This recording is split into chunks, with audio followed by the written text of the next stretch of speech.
welcome to TCR. Sid here. Thanks for clicking on the video. If you haven't done so already, make sure you hit that subscribe button. We are in fall and it is one of my favorite times of year, and I'm going to tell you why it's a great time to start planning your year for homesteading.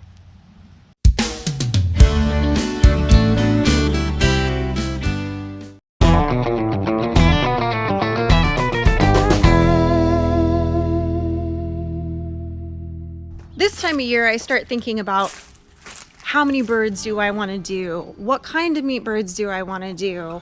What other kind of animals do I maybe want to start in the spring? I start planning that out. I start thinking about, here's my buddy. Speaking of my buddy, hi. Yes. He's been showing us a lot of signs lately of being very interested in Caroline. So I am hopeful that I still might get babies out of him. We have seen some prominent good signs of that, so I'm fingers crossed. While I haven't seen any actual mating yet, I've seen all of the signs leading up to it, so I think we're getting close. I'm really hopeful. So that's one thing that we have planned for this year, is hopefully that we'll have kids from these two yokels behind me.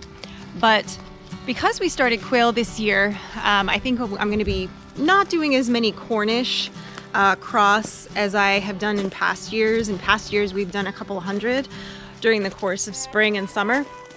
And this year, I think I kind of want to tone it down a little bit and really focus on getting my quail operation going and hopefully get started on our rabbits. I'm still waiting on that rabbit hutch, Michael. But fall is a great time to start planning that out, to start figuring out what animals work, like especially if you're just starting out on a homestead, or maybe you didn't get to do all of the things last season that you wanted to do with your homestead and you maybe want to try a few different things. Fall's a great time to really map that out and start thinking about the things that you want to do. Take stock of where you are in your farm or homestead and to kind of figure out what your game plan is going to be moving forward the next few months. Fall is kind of a break in the season a little bit. You have a very busy, usually spring and summer, where you're, processing and breeding and incubating and doing all of those things. But when you get to back around to fall after summer, you get a little bit of a break. You've kind of processed most everything that needed processed that you raised during the previous spring and summer.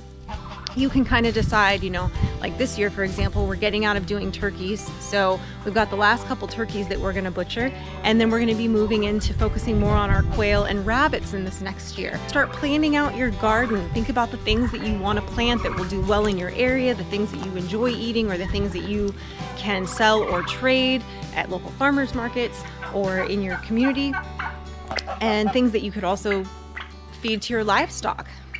We usually end up doing a lot of projects throughout the fall and winter because it gives us time to kind of plan it out, focus through it. We're lucky enough here that our weather is still, it's cold and it gets dark earlier, but we're still able to do a lot of things outside as far as, building structures and kind of preparing things for the following spring, getting things ready for when we have a new influx of animals, new babies and things like that.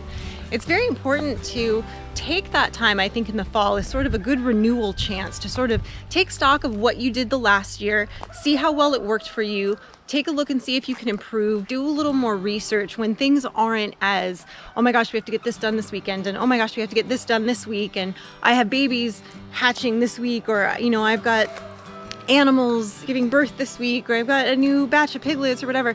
Because looking back on the previous year, you can kind of say like, okay, well, this cost way too much money and it didn't yield the kind of results that we were hoping for. We didn't get the amount of crops that we thought we would, or we didn't get enough babies out of this breeding pair, or whatever it is. It gives you a good chance to kind of take a breather, take stock, and figure out moving forward what makes the most sense for what it's going to yield for you and what makes the most sense economically of what you have to put into it. So it's a good time to sort of sit down with your pen and paper, figure out where you stand with those items that you're not so sure about how they're going.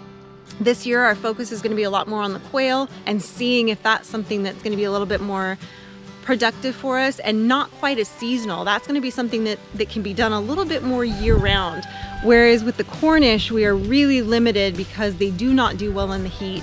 We really do kind of have to have them all butchered by midsummer before it gets too hot. And then you can't do any more. So you have this crunch time of, between now and the end of June, if you're gonna do them, you gotta crank them out.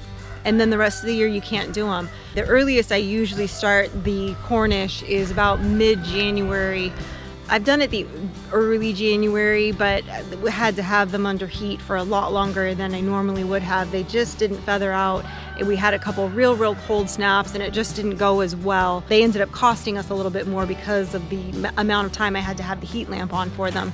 So things like that you can kind of take stock of. Notice what times of year work best for you, for certain animals that you're doing, what you were able to, if you're selling any of the products that you grow or that you raise, figure out what are the standards. Like, were you able to get what you thought it was worth? Were you able to recoup what you put into them and then some and turn a profit even?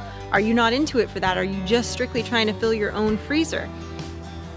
All of those things, this time of year is just a really great time to sort of take a breath and take stock of kind of where it sits for you and how it's going.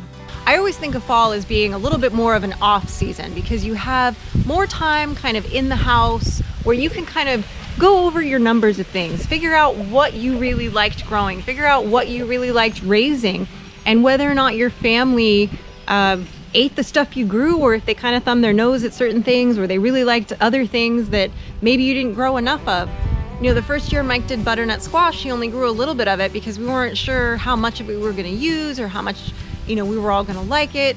And it turns out we really loved it. So this year, he grew twice as much of it.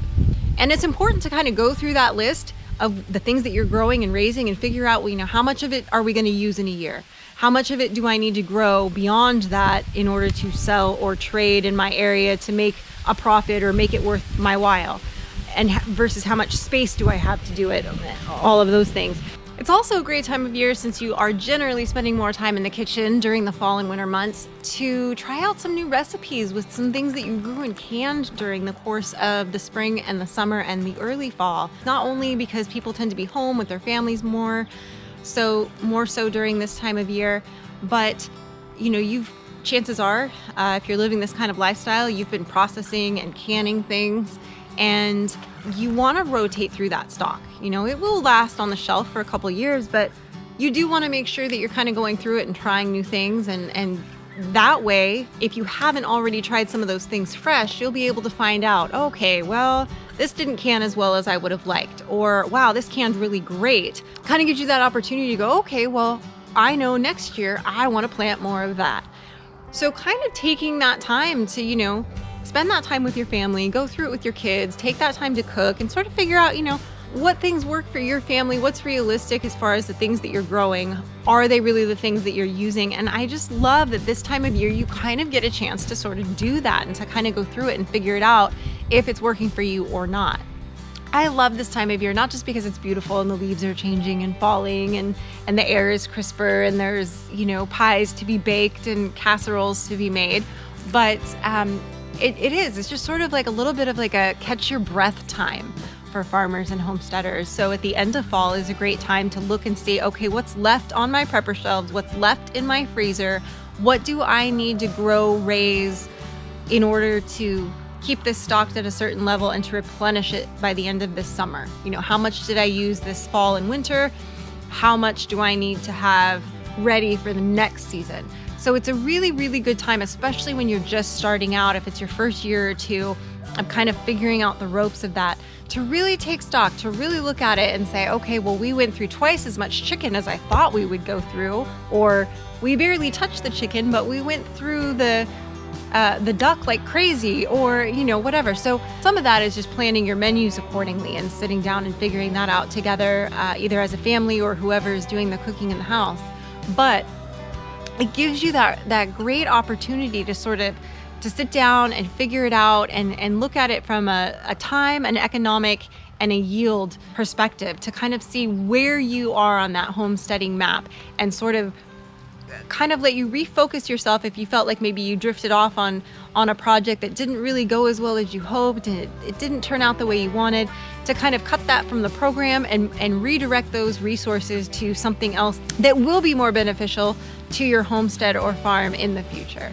So thanks for watching, guys. Don't forget to like the video, subscribe to the channel, and click the bell so you get the notifications. And enjoy your fall planning.